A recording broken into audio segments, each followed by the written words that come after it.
Hello les gars, j'espère que vous allez bien. Aujourd'hui, on va faire ce tuto très facile, mais assez complexe quand même. Ça m'a demandé beaucoup de clics. Bon, j'ai eu à saisir du texte, c'est vrai, mais j'ai fait beaucoup de clics, en tout cas à gauche, à droite, à gauche, à droite. Mais à la fin, je vous montre étape par étape comment réaliser cet effet très facilement. Mais avant tout, je vous remercie à vous tous qui vous êtes déjà abonnés à la chaîne, qui likez les vidéos et même qui les commentez et les partagez. Ça aide à faire grossir la chaîne. Pour ceux qui ne sont pas encore abonnés, je vous laisse 5 secondes et notre tuto va commencer juste après.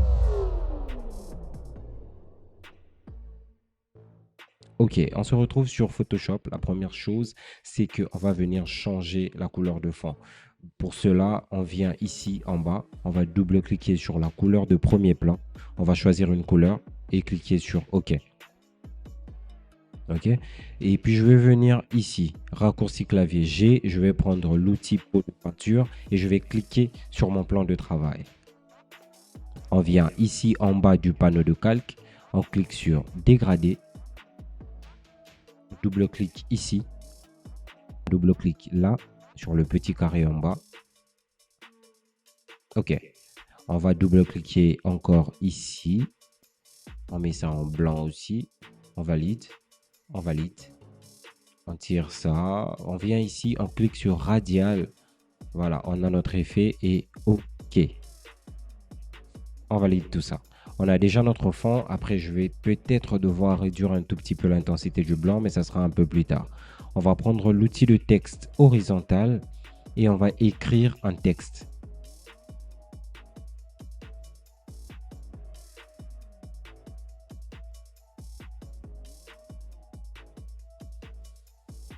On espace un tout petit peu le texte.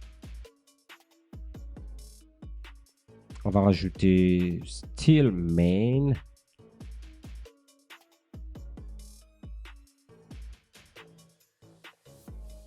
On va faire commande T sur notre texte et on va, avec les poignets, on va tirer.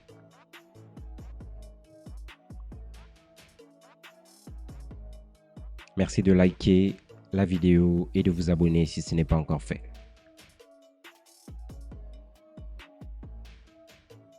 OK. OK.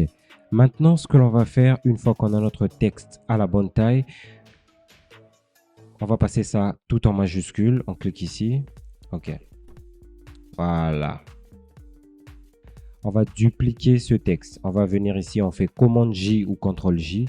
Et puis, on va faire commande T, clic droit et on va cliquer sur symétrie verticale. On va glisser le deuxième calque en bas pour créer l'effet ombre. OK, on fait un clic droit. Non, on va commencer par convertir ce calque en objet dynamique. Clic droit, convertir en objet dynamique. OK. Commande T sur ce calque. Clic droit, perspective. On prend cette poignée, on maintient Shift enfoncé pour pouvoir bouger les deux coins au même moment. OK. Voilà. On tire la poignée en maintenant Shift enfoncé. OK. On a eu à créer notre ombre en perspective. On va créer un masque de fusion sur ce calque.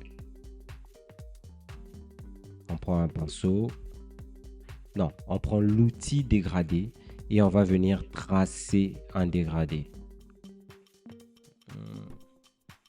Un peu plus prononcé. OK. On trace notre dégradé du bas vers le milieu.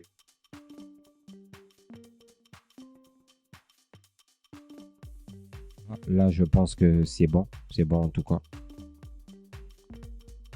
OK.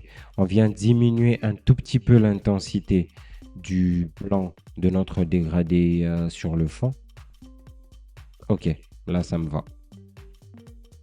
Ce qu'on va faire maintenant, c'est qu'on va importer la photo de notre style main. Style main. OK, la photo, elle est là. On va prendre l'outil de sélection d'objets. On va venir glisser pour faire une sélection automatique. On vérifie. OK, je pense que c'est quand même bien. C'est bien détouré. OK. Commande J ou CTRL J pour détacher notre sélection. OK, on peut supprimer cette image. Je la supprime carrément. On va faire commande T dessus et puis on va l'ajuster en tirant sur le poignet vers l'intérieur, cette poignée inférieure vers l'intérieur et voilà. On va faire commande J sur le calque de ce monsieur.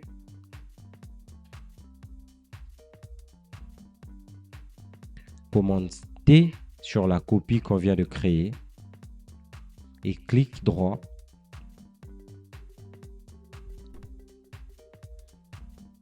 Symétrie verticale et on va baisser. Voilà. On va faire la même chose qu'on a fait pour le texte pour créer une perspective. On va faire commande T, clic droit, perspective et on va prendre une des poignées inférieures en maintenant Shift enfoncé. On fait un double clic sur le calque de l'ombre. On va incruster une couleur. On va convertir tout ça en objet dynamique. On va dans Menu, Filtre, Flou, Flou gaussien et on met un petit flou gaussien.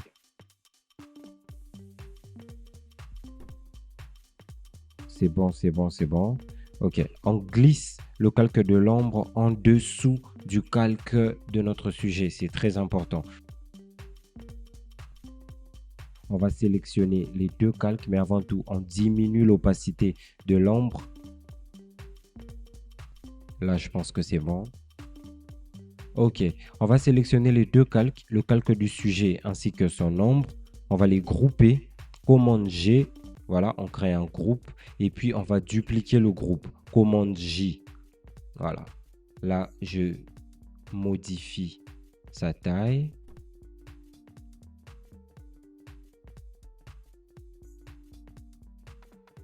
Commande J, encore.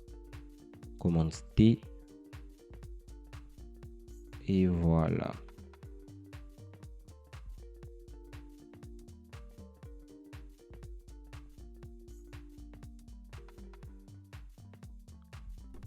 N'hésitez pas de mettre stop à la vidéo et de faire l'exercice au même moment que nous pour pouvoir reproduire cet effet qui va énormément vous aider en tant que graphic designer à un moment dans votre carrière. C'est un très bel effet.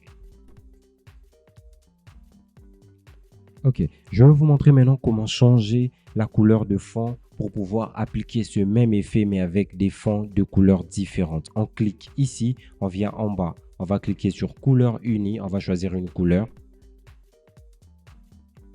On prend par exemple du vert, on valide, ok. On descend en bas, couleur unie. On valide, on repart là-bas, couleur unie.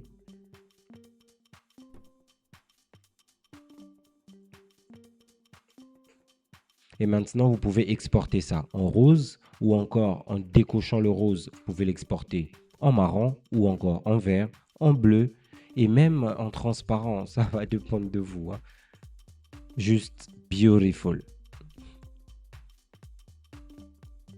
En tout cas, j'espère que ce tuto court et rapide vous aura aidé. Si vous avez réussi à reproduire le même effet que nous, dites-le nous en commentaire. Et s'il y a des questions, une partie que vous n'avez pas compris, dites-le nous aussi en commentaire. Vous allez remarquer que sur cette chaîne, nous répondons à tous les commentaires. N'oubliez pas de vous abonner, c'est gratuit, de liker, c'est gratuit, de commenter, c'est gratuit.